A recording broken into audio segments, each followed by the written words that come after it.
It was the autumn of 1866, and the sun fell across the fields of Dallas County like a tired promise. The war was over. The chains were gone. But everyone knew freedom had come with a bill no one could pay. The Cotton Ridge fields lay thin and restless, cotton stubble catching on bare feet. And behind the collapsed big house, the sharecroppers' cabins leaned toward the dust. After Sunday service at Mount Zion AME, people lingered outside, women shaking out headscarves, men comparing debts and seed prices, children spinning in circles till the air filled with laughter and grit. Someone set a tin pail down as a drum. Someone else started clapping time. In the middle of the small ones was Lena. She was supposed to be 6, though she barely reached the height of the younger toddlers. Her mother, Rachel, still spoke of her as my baby, though the child's eyes watched like someone older, careful not to blink too long. The game was simple. Chase the sunlight before it slipped behind the barn. The children ran, their shadows leaping ahead, long and wild on the rough plank wall. But when Lena joined them, a hush crept in. At first, no one spoke. Her shadow touched the barn wall a half-breath before she moved, then stood still when she turned. The small outline looked wrong, its back bent, its head wrapped as if under a kerchief, one arm crooked downward like gripping a cane. Aunt Bess saw it first. The old woman froze, the hymn book still in her hand. "Lord have mercy," she whispered, and crossed herself the way her mother had taught her in Africa. "That child carries somebody's old years that never got to finish." The laughter cracked apart. The smaller children ran to their mother's skirts.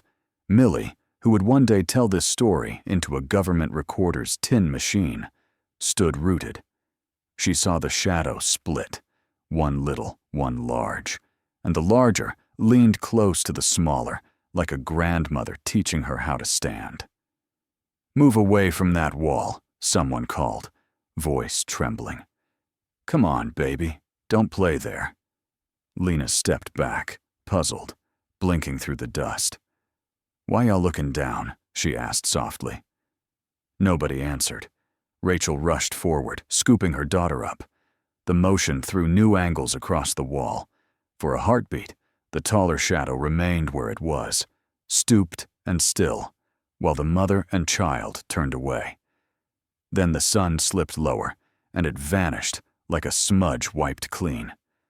Across the yard, a buggy rolled past. Dr. Edwin Carraway on his rounds. He slowed his horse, catching only the tail end of the commotion. From a distance, he saw the odd play of light. A child's frame, yet a shadow drawn longer than her height should allow. He made a note in the small black book he kept in his breast pocket. Negro child. Age uncertain. Possible developmental arrest. Local superstition regarding shadow length. Observe. He closed the book and clicked his tongue to the horse. Behind him, the congregation murmured prayers half under their breath. Rachel carried Lena toward the cabins, her steps quick, eyes fixed ahead. In her arms, the girl grew heavy, the way children do when sleep or something deeper begins to pull them inward. The barn wall behind them cooled into dusk. By evening, talk of the shadow child spread through the row like smoke. Some said it was nothing but a trick of sun and dust. Others swore they had seen the taller figure bend to whisper into the child's ear. The older ones kept their voices low. Freedom was fragile, and the wrong kind of story could bring the wrong kind of attention. Still, long after dark, Millie crept out from her mother's doorway. Moonlight pooled around the barn. She stared hard at the planks where the strange thing had appeared. For a moment, she thought she saw a faint trace. 2 outlines, overlapping, breathing together. Then the wind shifted, and only the ordinary night remained. Years later, when officials gathered the old people's memories, Millie would tell it the same way every time. That was the day we learned a body can be young, but its shadow remember too much. And though Dr. Carraway never wrote another line about the child, his first note survived, buried in a bureau file marked 1866, Cotton Ridge. That single sentence is how the world learned her name. The war had barely begun when Rachel brought her daughter into the world. Pine Hollow Plantation lay deep in the Alabama woods, a place where night settled early and the cabins held more silence than breath. The year was 1861 or 62. No one kept precise count anymore, and thunder rolled somewhere far off as old Dinah prepared the rags and boiling water. Rachel was only a girl herself, thin from field work, eyes swollen from fear and exhaustion. Yet when the child slid into her hands, she let out no newborn wail. Her eyes opened at once, wide and steady, fixing on Dinah as if she recognized her. The lamplight shook when the wind pressed on the boards. Against the rough plank wall, beneath the shadows of the two women, appeared a third outline. Small in size, yes, but its back curved sharply, like an elder leaning over her last task. Dinah tightened her grip on the lamp. She had seen strange things before, omens on nights of hard labor, shapes and smoke, but nothing like a child whose first shadow did not belong to infancy. "She lookin' too old already," Dinah murmured. Rachel, trembling, pulled the baby close. "Hush, don't say that. Don't let nobody hear you." For days the cabin whispered with rumors. The infant was quiet, never restless, never demanding. She watched, not blinked. When other women came to admire her, she tracked their movements with a focus unsettling for a newborn. 2 weeks later, on a damp morning, old Josiah shuffled in. His back had never healed from a beating years earlier, and he stood twisted like a root dragged from earth.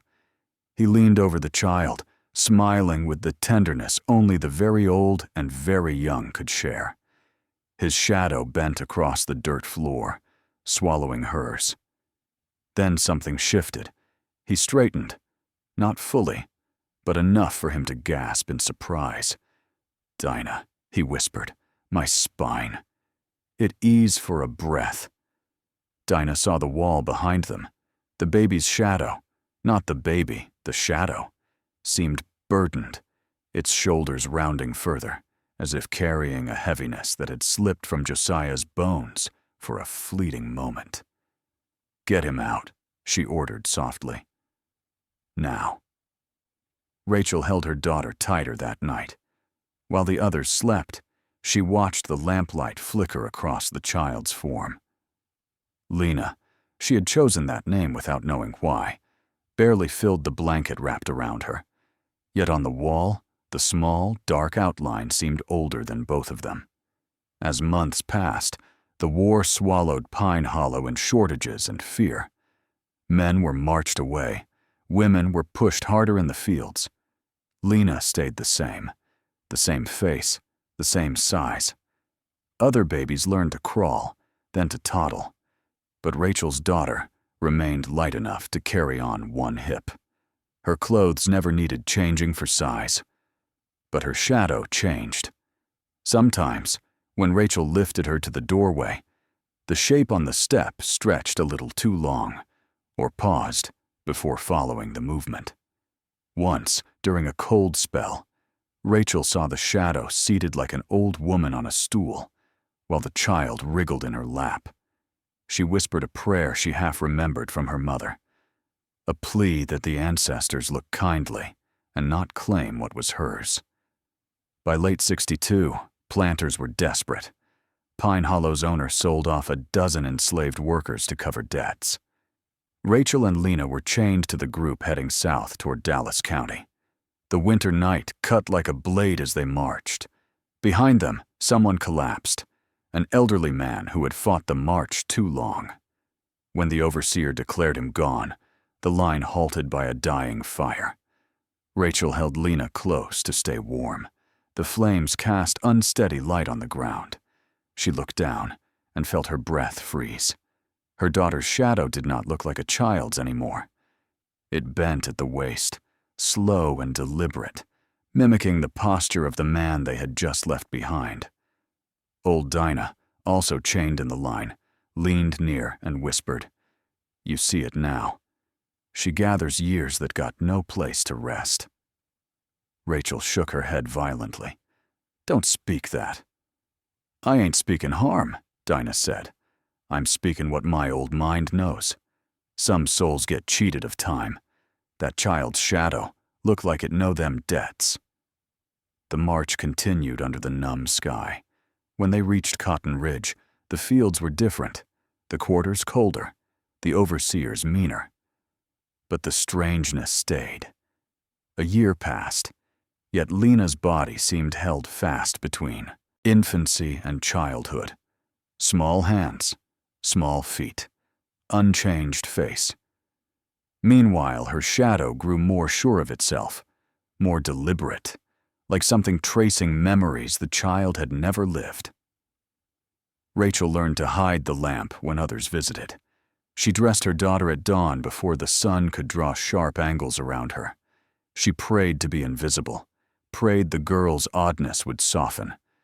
But shadows do not soften. They only lengthen when the light finds them.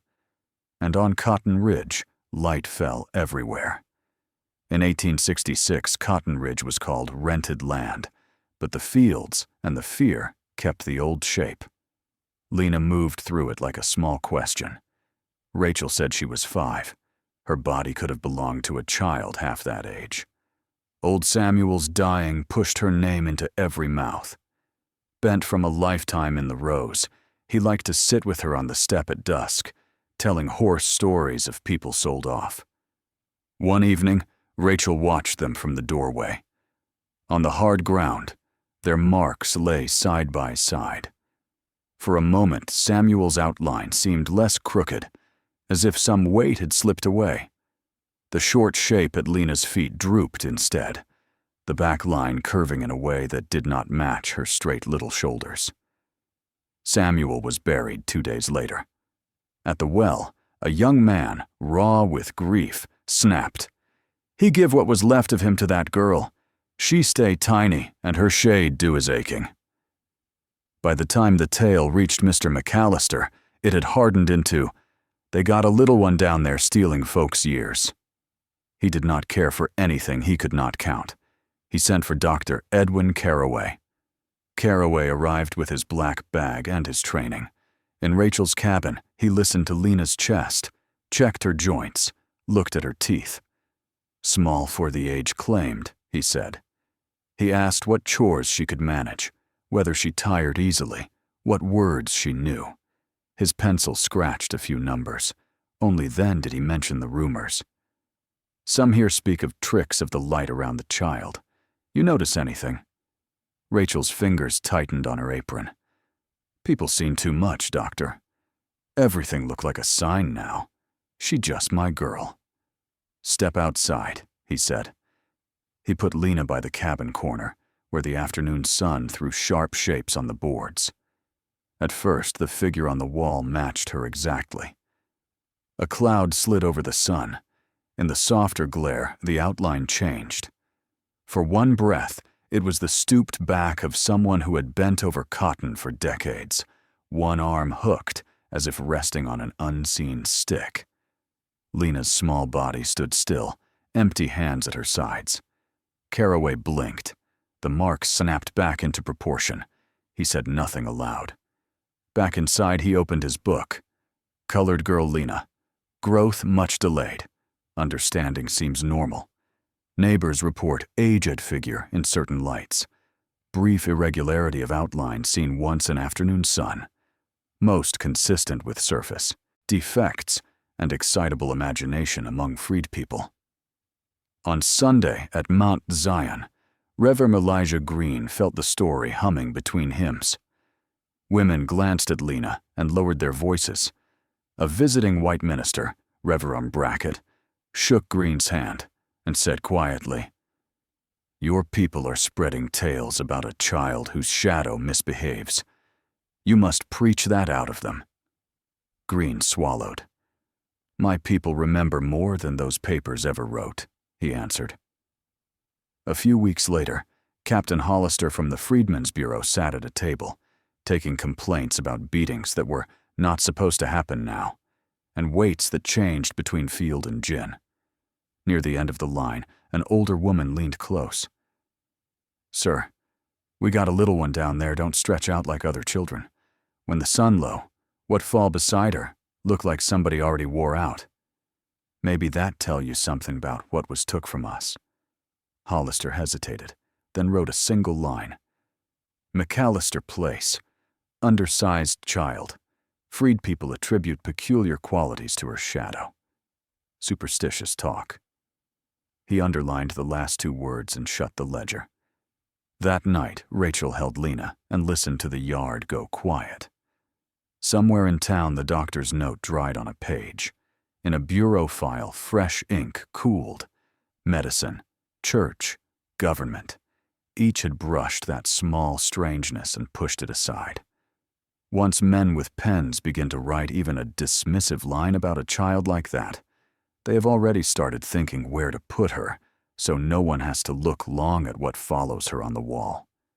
By the time the first frost brushed the fields, Lena's name rode on every whisper. Samuel's grave sat on a low rise behind Met Zion, earth still loose where the men had shoveled it. The women hummed a slow line under their breath, while children fidgeted at the edge of the crowd. Lena stayed near the back, pressed into Rachel's skirt. As the last clods thudded down, the sun slid toward the tree line. Shadows lengthened over the fresh mound. People saw it at once. Something long and bent eased itself down beside the grave, as if an unseen elder had taken a seat to keep watch. Rachel looked at her daughter. Lina's feet were on hard ground, her slight outline pooled at her heels. But on the soil next to Samuel's marker lay another shape, folded at the waist, shoulders rounded, in a way that matched the dead man more than the child. A woman who had nursed Samuel's children clutched her shawl. "He finally got to sit old," she breathed, tears starting. He never had the years for it till now. Word spread that night. Some said Lena had finished what the war started, letting a man who died too early borrow an hour of worn-out peace. Others muttered that death would now follow wherever she stood. Reverend Green tried to bring order. The very next week he visited Rachel. "For a time," he said gently, "keep her from burials and sick beds. Folks need to learn to pray straight to the Lord, not through any sign." Rachel looked past him to where Lena sat in the doorway, rolling a stick back and forth between tiny palms. "She don't ask to be a sign," Rachel answered. "She just breathin' same as us." Green held to his plan. When another old field hand took to his mattress, he went alone with oil and Bible, and Lena was told to stay home. The man died hard, lungs rattling till dawn. No odd comfort at the end, no strange shadow at his feet. At the funeral, people did not look at the preacher with gratitude. They looked toward the road, where Lena was not. "You told us keep her away," one woman said under her breath, "and he went out like a mule in a ditch. Maybe you shut a door God opened." More quietly now, people sought Rachel. They asked when Lena might come sit by a cot, or stand at the edge of a washing yard where a feverish child lay wrapped in quilts. Once, by the riverbank, women swore they saw, against the boards of the wash shed, the curved outline of an elderly woman wringing cloth with steady hands, though Lena herself had stayed up by the cabins that day with a cough. Stories gathered, a shadow at a doorway before a passing, a hunched form leaning over a bed, and then the pain easing a little. Blessing, some said. Omen, others argued. The more tales moved among the cabins, the more uneasy the white men grew. McAllister heard that his place was being called the land where years slip loose. He did not like the sound.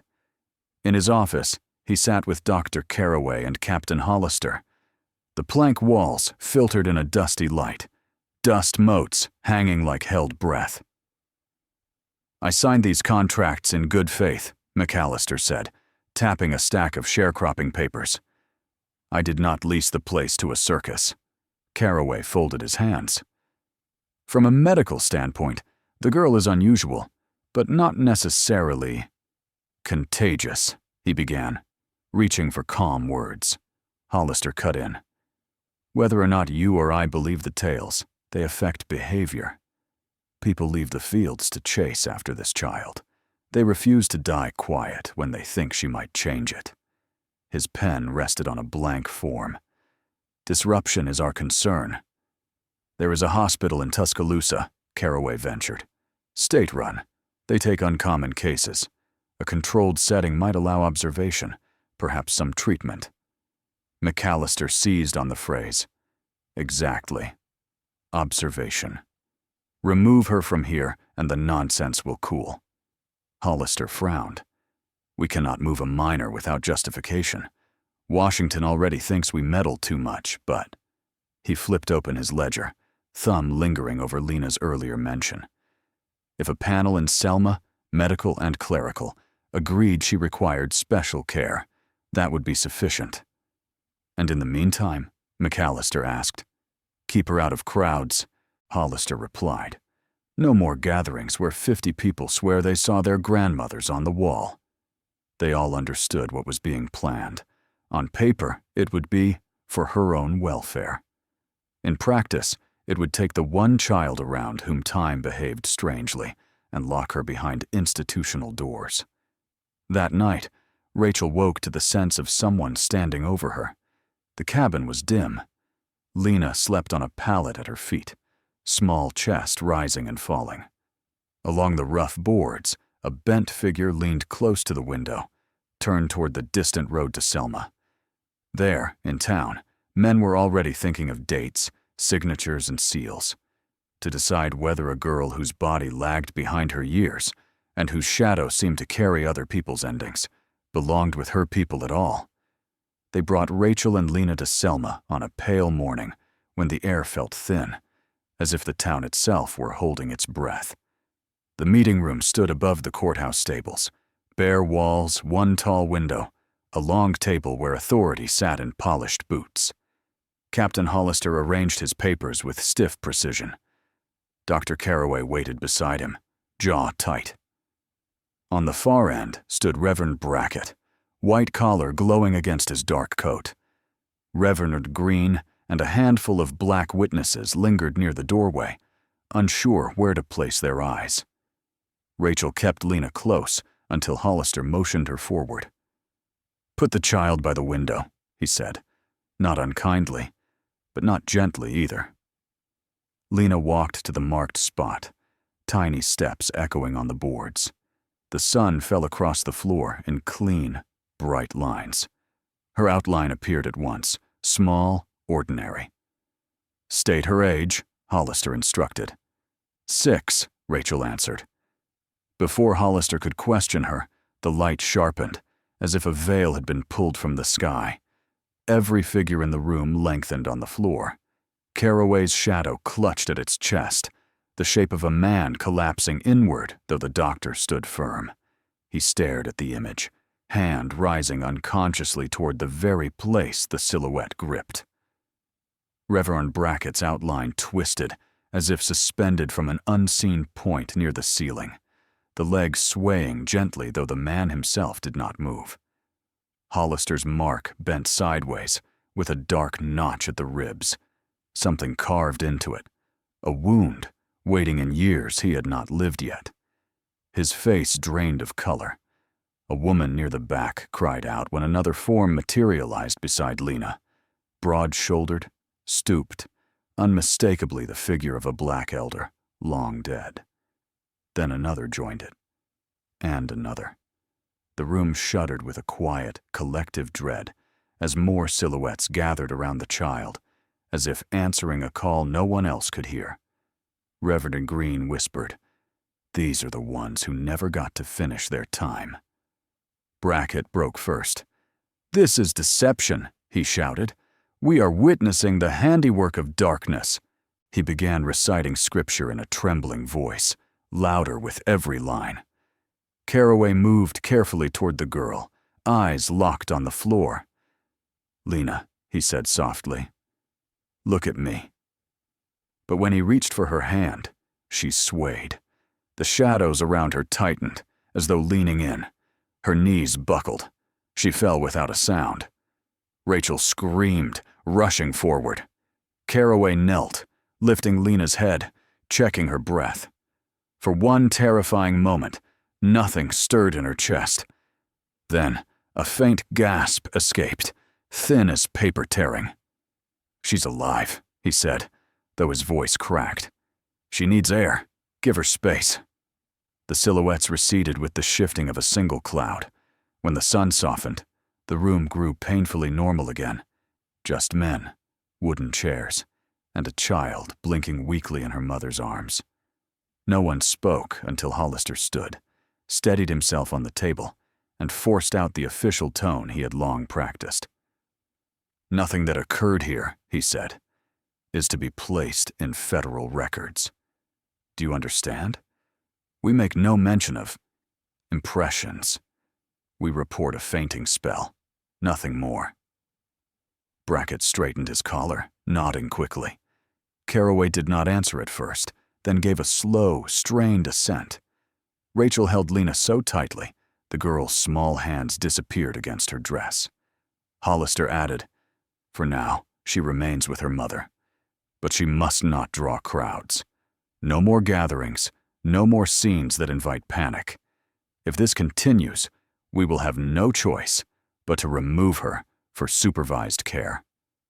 Reverend Green stepped forward. "Captain, this is final," Hollister cut in. "We protect order. Whatever the freed people think they saw today, it ends here." But the marks on the floor were still settling, faint ripples where impossible figures had stood. Rachel saw them. So did Green. So did the black witnesses who had come hoping for fairness. Everyone else pretended the boards were smooth. Years went by on Cotton Ridge. Men changed, crops failed and returned, and Lena stayed small. In 1870, a census writer sat on a crate outside the cabins and took names. When Rachel said, "She near 10 now," he glanced at the tiny girl behind her skirt, shrugged, and wrote 5. 10 years later, another clerk copied the old sheet instead of writing out. On paper, she never left early childhood. At Mount Zion, Reverend Green's hand grew uneven. Baptisms filled the book, then marriages. In one margin, fading now, he added a line that did not sound like a record. "Lena, child whose flesh stood still while her shade roamed and aged." He never spoke of it again.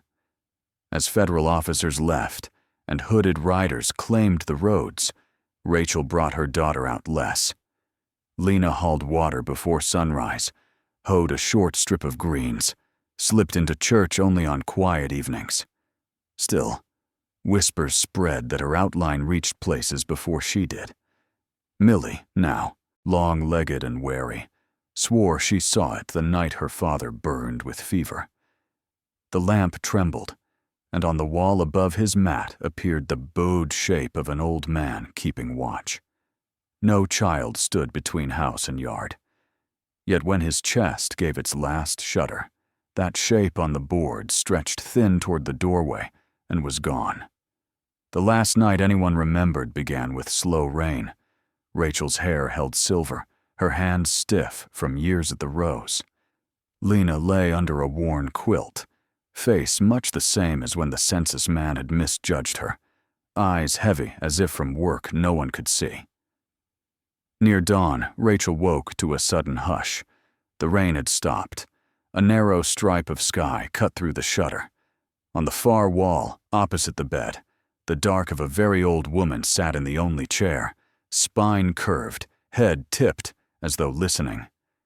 The outline rose with careful effort and turned toward the door. On the mattress, Lena did not stir. "Baby," Rachel whispered, "you get up now." The small chest did not lift. For one held breath, the figure on the wall and the form on the bed seemed to pull apart. Then the tall outline slid across the planks and thinned at the frame, stepping out into whatever waited beyond. When Millie and Reverend Green reached the cabin, the girl on the bed was light as dry sticks. The strain around her mouth had eased, as if something long clenched had let go. Green laid her in the ground behind the church and wrote only, "Lena, child of Rachel, gone to rest," leaving the age space blank. Years rolled on. Cotton Ridge passed through hands. The cabin sagged. The graveyard grew weeds. In the 1930s, a woman from the Federal Writers Project sat with very old Millie on a leaning porch and asked about slave times. "We had one girl never did match the years they gave her," Millie said. "Stayed little, but the dark beside her sat with our dying like some worn-out kin. When she left, some of the old folks finally slept." The interviewer scribbled superstition in the margin, yet the words went to microfilm with the rest. Almost a century later, a researcher in a quiet reading room watched those lines glow on a screen. He paused at Millie's story, at a short Freedmen's Bureau note on Melina, size below stated age, at a church page where that odd line of ink had blurred. He wrote, "Dallas County girl whose body ignored the calendar while her shadow bore years that were not her own." Months later, an email reached him. A woman said her family spoke of a little ant who never grew and a tired-looking shade that followed her. She attached an old photograph. On its edge, a small girl stood in hard sun. Behind her, against a house wall, a hunched outline leaned on nothing at all. Maybe it was a flaw in the print. Maybe only angle and light. Or maybe, he thought as he stared at that dark stain, some borrowed years never quite go back where they came from. They might have wait at the line where brightness ends, ready to stand beside whoever dares to remember.